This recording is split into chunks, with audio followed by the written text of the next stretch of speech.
Good morning, dear students. We are going to study parts of speech today. Parts of speech is one such item in English grammar without the knowledge of which you can't proceed even for a single step. Words, everything starts with the words and the uses of words.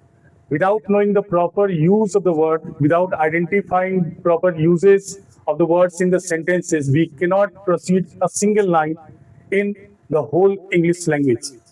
So let's start. Parts of a speech. What do you mean by parts of a speech? Parts that make a speech. Speech means a statement. Parts that make a statement. Or a statement means a sentence. A sentence is a statement. So parts of speech means parts of a sentence. In a sentence, different words play different roles, different parts, and on the basis of the parts, they have been given or they are given different names. Suppose that, for an example, we have a sentence written here on the board. Dinesh has a cute parrot and he keeps it in a cage. In this sentence, in the construction of this sentence, different words are playing different roles. How those words get their names? Suppose that. So first of all, you come to noun. What do you mean by noun? Noun क्या होता है? Noun का literal meaning होता है, शाब्दिक अर्थ होता है name. ठीक है ना, चीजों के नाम. नाउन के ऊपर मेरा एक डिटेल 2 वीडियोस हैं, आप देख सकते हैं. नाउन का मतलब नेम होता है, जो चीजें हमारे आसपास है उनको हमने अलग अलग नाम रख दिया है, उन्हें हमने अलग अलग नाम दे दिया. ये पेन है, ये वाइपर है, डस्टर है, ये शर्ट है, ये वॉच है, सारी चीजें. तो जिन चीजों को हमने नेम्स दे दिया वो नाउन हो जाते हैं. अब आप यहाँ देख लीजिए, Dinesh has a cute parrot and he keeps it in a cage. इसमें 3 चीजों के नाम दिए हुए हैं. एक है दिनेश, एक बॉय का, एक लड़के का नाम है. क्यूट पैरट एक बर्ड का नाम है. And he keeps it in a cage एक सामान है, चीज है, इसके नाम.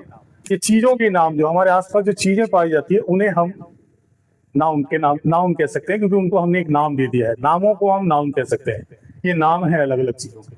तो नाम हमारा किसी भी सेंटेंस में 2 तरह की चीजें हमारे आसपास हैं, विजिबल और इनविजिबल, टचेबल एंड अनटचेबल. तो जो विजिबल और टचेबल हैं उनको हम लोग कंक्रीट नाउन कहते हैं, जिसमें आता है collective noun, common noun, material noun और प्रॉपर नाउन. और बाकी एक जो नाउन इनविजिबल अनटचेबल चीजें हमारे आसपास मौजूद हैं लेकिन वो दिखते नहीं है, दैट इज एब्स्ट्रैक्ट नाउन. तो एब्स्ट्रैक्ट नाउन जो है और कंक्रीट 2 तरह की चीजें हमारे आसपास पाई जाते हैं. तो उन सारी चीजों को हमने नाम दे रखा है. ये जो ऑब्जेक्ट्स होते हैं, ये जो नाउन्स होते हैं, ये 2 तरह के रूप में काम करते हैं, 2 तरह से काम करते हैं. किसके कैसे? एक सब्जेक्ट के रूप में और एक ऑब्जेक्ट के रूप में. जैसे इस एग्जांपल को देख लीजिए आप. दिनेश और पैरट और केज, यहाँ पे 3 ऑब्जेक्ट के नाम दिए, राइट. दिनेश इस सेंटेंस में सब्जेक्ट है. Parrot, cute parrot, has a cute parrot, ये हैज का ये ऑब्जेक्ट है, राइट. और अब केज ये भी एक ऑब्जेक्ट है, राइट. ये वर्ब है, इस वर्ब का ये ऑब्जेक्ट है. लेकिन यहाँ पे ये ऑब्जेक्ट जो है इसके आगे कोई वर्ब नहीं है, ये वास्तव में एक प्रीपोजिशन का ऑब्जेक्ट है. तो ऑब्जेक्ट चाहे वर्ब का हो या प्रीपोजिशन का हो, वो नाउन या नाउन इक्विवेलेंट ही होता है.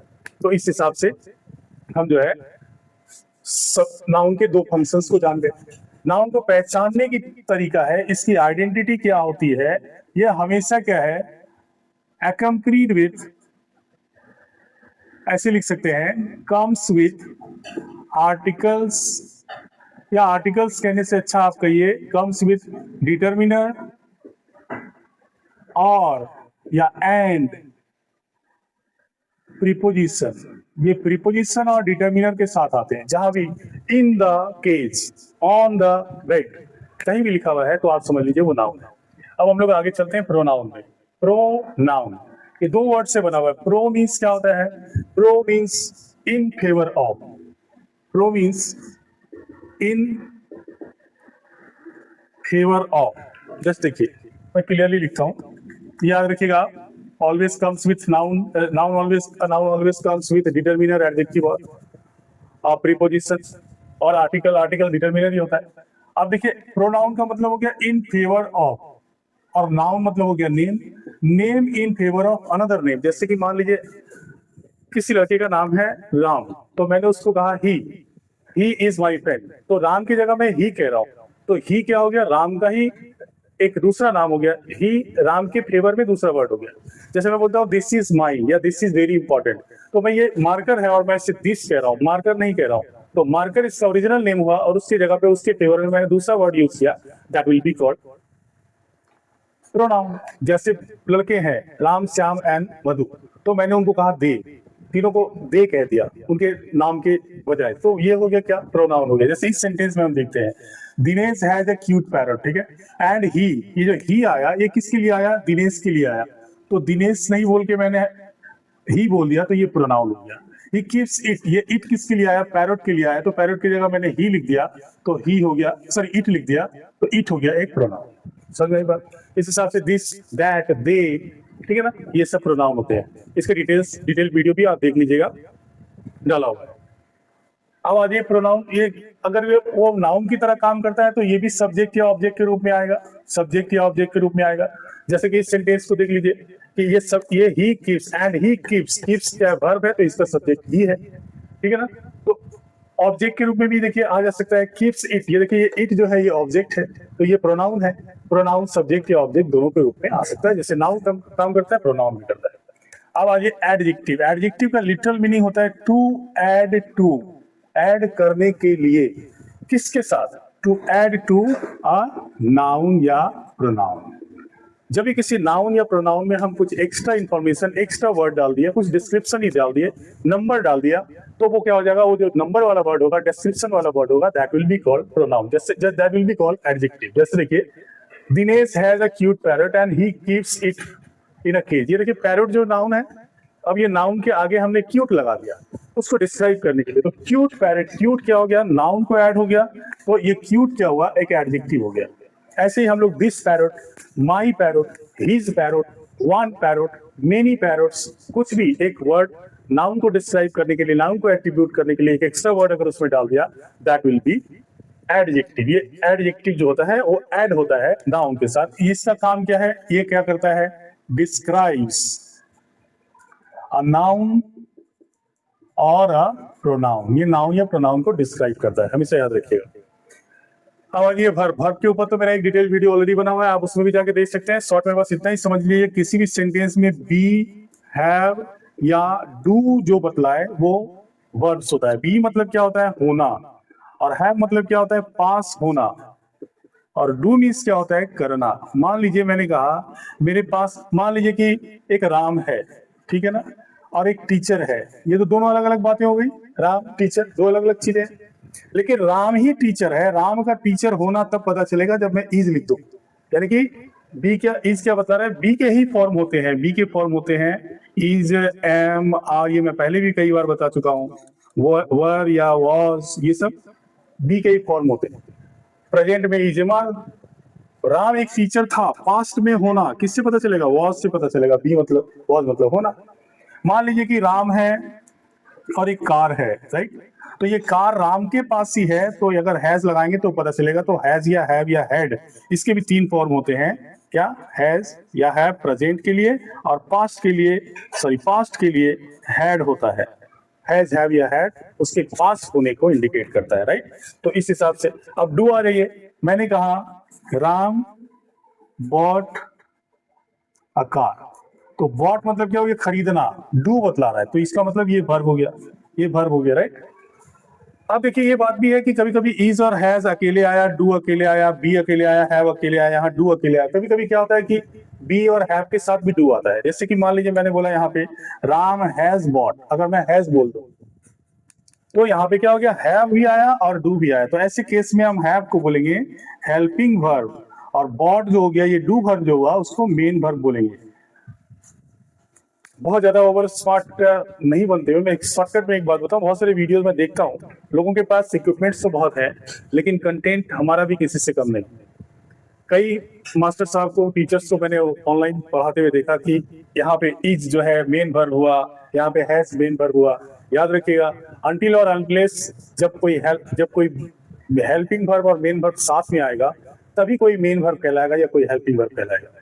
अगर कोई वर्ब अकेले आ रहा है, राम इज अ टीचर, तो यहाँ पे कोई मेन वर्ब नहीं है, ये एक वर्ब कहलाएगा। जैसे कि जब तक छोटा भाई नहीं हो कोई बड़ा नहीं कहला सकता, जूनियर के बिना कोई सीनियर नहीं कहला सकता। इसीलिए हम इसे वर्ब कहेंगे, इज को वर्ब कहेंगे, हैज को वर्ब कहेंगे, but can we can't call them main verb. Main तभी होगा जैसे चीफ में बोला, तभी जब उसकी जूनियर में कुछ हो, कोई हो तो, याद रखिएगा, ऐसा गलती ना करें। आगे बढ़ते हैं हम लोग। एडवर्ब, एडवर्ब क्या हो गया? Added to verb. एडवर्ब का मतलब हो गया एडेड टू वर्ब। वर्ब मतलब यहाँ पे हम लोग एक्शन से लेते हैं।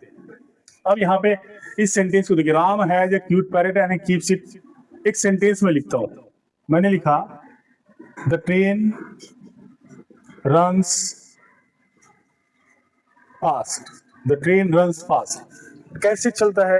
एक्शन क्या है? वर्ब क्या है? यहाँ पे वर्ब ये है, तो ये जो फास्ट आया ये किसके लिए आया? रन के तरीके के लिए आया, तो ये हो गया एडवर्ब। ठीक है, जैसे अगर मैं लिखता हूं सी कम्स डेली, तो उसके आने के तरीके को बतला रहा है, कैसे आता है? डेली आता है। वर्ब क्या है? कम्स है, तो ये डेली इसके साथ लगा। सी डेली, तो डेली सी के साथ तो लगेगा नहीं, कम्स से लगेगा, और कम्स वर्ब है तो डेली हो गया एडवर्ब। एक शॉर्टकट मैं यहाँ पे बनाया हूं, मैं इसके पहले भी आपको दिया हूं कि time, manner, place, reason, result, condition, comparison, concession, तीन क्यूब लिख रहा हूं यहाँ पे, ठीक है ना? एक्सटेंशन, इन इंटरोगेशन, निगेशन, ये सब जो वर्ड्स है ये सब क्या है? ये एडवर्ब के रूप में आते हैं। Adverb most complex, most elaborate part of speech है, याद रखिएगा हमेशा। नो, नॉट जहां भी सेंटेंस में यूज होता है आप देख लीजिए, वो हमेशा किसी ना किसी वर्ब के साथ होता है, तो जहां याद रखिएगा इसको, ये भी एक एडवर्ब है, एडवर्ब ऑफ निगेशन। और ऐसे time, place, manner, reason, result, condition, comparison, extension, interrogation, negation, इसके अलावा डिग्री, इसके अलावा फ्रीक्वेंसी, ये सारे वर्ड्स जो है एडवर्ब के रूप में होता है। इसका स्क्रीनशॉट लेकर आप इसको याद करने के लिए रख सकते हैं। मैं एक बार फिर रिपीट कर देता हूँ। Time, place, manner, reason, result, condition, concession, comparison, extension मतलब as long as far as, interrogation which, why, how, which नहीं, sorry, why, how, when, where, negation में नॉट हो गया, नेवर हो गया, डिग्री में क्या हो गया? स्लाइटली, पार्टली, ठीक है, सो, लेस, लिटिल, और फ्रीक्वेंसी में हो गया डेली, ट्वाइस, थ्राइस। समझ गए एडवर्ब? अब आ जाइए कंजंक्शन। कंजंक्शन क्या करता है? कंजंक्शन हमेशा कनेक्ट का काम करता है, तो इसीलिए हम इसे कनेक्टर्स भी कह सकते हैं, राइट? ये कनेक्ट किसको करता है? वर्ड्स को, फ्रेजेस को, और सेंटेंसेस को, या कह सकते हो क्लॉजेस को। जैसे देखिए यहाँ पे ये सेंटेंस को आप देखिए, इस सेंटेंस को एक बार फिर से ध्यान से देखिए। Dinesh has a cute parrot and इस एंड को मार्क कीजिए, ये क्या कर रहा है? एंड, ये दोनों सेंटेंसेस को जोड़ रहा है, तो जब ये जोड़ रहा है that will be called a connector. ये कनेक्ट कर रहा है, केवल सेंटेंसेस को नहीं, वर्ड को भी जोड़ेगा। जैसे राम एंड श्याम, ठीक है, जैसे मैंने कहा a piece of cake and a glass of juice, and ने दोनों, इस ये एक फ्रेज है, ये भी एक फ्रेज है, यहाँ एक वर्ड है और यहाँ ये दो सेंटेंसेज है। तो फ्रेजेस जोड़ते हैं वर्ड्स, फ्रेजेज, और सॉरी कंजंक्शंस जोड़ते हैं वर्ड्स, फ्रेजेज एंड क्लॉजेस को। याद रखिएगा जब सेंटेंसेज होते हैं ना इंडिपेंडेंट, तो ये सेंटेंस कहलाएंगे। जैसे एंड से जोड़ दिया तो हम ये नहीं कहेंगे कि the conjunction connects sentences, sentences को जोड़ते हैं, लेकिन वो जो सेंटेंस जब जुड़ जाते हैं तो वो क्लॉजेस कहलाते हैं। तो इस हिसाब से क्लॉज के ऊपर भी मैंने एक वीडियो बनाया, आप उसको देख सकते हैं, सारा डिटेल्स में दे चुका हूं उसमें। काइंड्स ऑफ क्लॉजेस क्या है, कंजंक्शंस के ऊपर भी वहां पे मैंने एक शॉर्ट डिस्कशन किया है। अब आ जाइए प्रीपोजिशन। प्रीपोजिशन क्या है? फिर से इस सेंटेंस को एक बार जरा से देखिए। इन अ केज, ये जो प्रीपोजिशन है ना, जैसे मान लीजिए मैंने बोला आई बॉट अ बुक, ये सेंटेंस तो कंप्लीट है अपने आप में। अब मैं यहाँ पे लिख रहा हूँ कि मैंने बुक जो है ना ₹100 का खरीदा या ₹50 का खरीदा है, या फिर मैं बोल रहा हूँ मैंने बुक जो है ना मार्केट से खरीदा है, मार्केट से खरीदा है, या मैं कहता हूँ कि वो बुक जो है ना मैंने एक हिस्ट्री का खरीदा है। तो ये देखिए ₹50 या फिर मार्केट या हिस्ट्री, ये सब क्या है? नाउन है, नाउन है, ठीक है। अब इस सेंटेंस को में हमको इस नाउन को जोड़ना है, क्या करना पड़ेगा? I have bought a book for ₹50, ठीक है ना, और लगाना पड़ेगा। या फिर I have bought a book from the market, from लगाना पड़ेगा, फ्रॉम लगाएंगे तभी ये सेंटेंस में जुड़ेगा। I have bought a book of history, तो ये देखिए फॉर, फ्रॉम, ऑफ, ये सब क्या हो गया? ये सब लिंकर्स हैं जो नाउन को जोड़ते हैं। इस हिसाब से प्रीपोजिशन क्या करता है, लिंक्स नाउन, या फिर कह सकते हो इक्विवेलेंट प्रोनाउन भी कह सकते हो, ठीक है, नाउन या प्रोनाउन को लिंक करता है। अच्छा, बुकिश डेफिनेशन में देखिएगा प्रीपोजिशन क्या है, preposition shows the relation of a noun. Relation of a noun किस सेंस में कहा जाता है, जैसे मान लीजिए मैं बोलता हूँ the cat is on the table and the cat is under the table, तो cat is on the table और अंडर द टेबल क्या बता रहा है कि कैट और टेबल का क्या रिलेशन है, इसलिए कहा जाता है it shows the relation of a noun. हम सीधा कहेंगे कि प्रीपोजिशन हमेशा नाउन को लिंक करता है एक सेंटेंस के अंदर, और इंटरजेक्शन में कोई लोचा नहीं है, कोई लफड़ा नहीं है, सीधा सीधा क्या है, कोई भी वर्ड जो स्ट्रॉन्ग फीलिंग्स को, स्ट्रॉन्ग रिएक्शंस को शो करता है वही हो गया, और ज्यादा कुछ नहीं है इसमें, बस oh, alas, hurray, oh alas, hurray, और कुछ कुछ एक्सप्रेशंस होते हैं जैसे what a fool, how nice, इस तरह से। यहाँ पे हम ब्रेवो भी कह सकते हैं, कहीं कहीं ब्रेवो देखने को मिलता है। तो ये 3-4 वर्ड ही होते हैं जो एक्सप्रेशंस को इंडिकेट करते हैं, और उससे हम लोग हर तरह के इमोशन को एक्सप्रेशन कर सकते हैं, हर तरह के रिएक्शंस को एक्सप्रेस कर सकते हैं।